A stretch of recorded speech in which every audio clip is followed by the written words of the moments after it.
तर cricketer Graham Thorpe यांनी रेल्वेखाली आत्महत्या केल्याचं उघड झालंय। 4 ऑगस्टला ग्रॅहम थॉर्प यांचा मृत्यू झाला होता। सविस्तर माहिती मात्र आता उघड होतीये। इंग्लंडचे कोच ग्रॅहम थॉर्प होते, मात्र त्यांना कोच पदावरून हटवल्यामुळे ते डिप्रेशनमध्ये गेले होते। डिप्रेशनमुळेच ग्रॅहम थॉर्प यांनी आत्महत्या केल्याचं आता उघड झालंय। अधिक माहिती घेऊयात। प्रथमेश दीक्षित आमचे प्रतिनिधी आपल्या सोबत आहेत। प्रथमेश, काय अधिक माहिती या बातमी संदर्भात?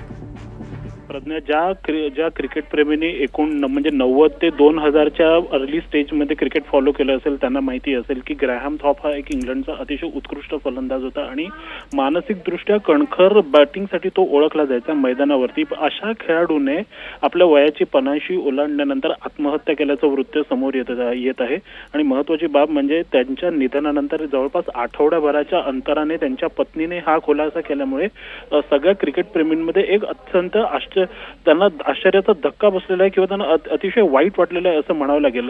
मिळालेली माहिती समोर अशी येत आहे की निवृत्तीनंतर ग्रॅहम थॉर्प हे कोचिंगकडे वळलेले होते। ते अनेक संघांना कोचिंग करायचे। इंग्लंडच्या संघाचे ते इंटरिम कोच होते, हंगामी कोच होते आणि अफगाणिस्तानचा जो संघ आहे क्रिकेट संघ त्यांचाही त्यांनी हेड कोच म्हणून जबाबदारी स्वीकारलेली होती। परंतु याच कालावधीमध्ये त्यांना शारीरिक आणि मानसिक आजारामुळे ते गंभीर त्याच्यामध्ये आजारी पडले आणि याच कालावधीमध्ये त्यांचे मानसिक खच्चीकरण झाल्यामुळे या मानसिक आजारातून सुटका करून घेण्यासाठी त्यांनी आपलं आयुष्य संपवल्याचं बोललं जात आहे। म्हणजे यातनं एक खरी खूप मोठी गोष्ट आपल्याला समजते की आंतरराष्ट्रीय पातळीवर गाजवलेला क्रिकेटपटूला ही मानसिक आजार किती त्यांना सामना करावा लागत असेल आणि अशा पद्धतीने त्यांनी त्याला जीवन संपवावं लागलंय अशी ही माहिती आता समोर येते। त्यामुळे अत्यंत वेदनादायक गोष्ट समोर येते। अगदी अतिशय दुर्दैवी म्हणावं लागेल। अशा पद्धतीने ग्रॅहम थॉर्प यांना आपली जीवनयात्रा संपवावी लागली आहे। तुर्तास धन्यवाद प्रथमेश या संपूर्ण माहितीसाठी।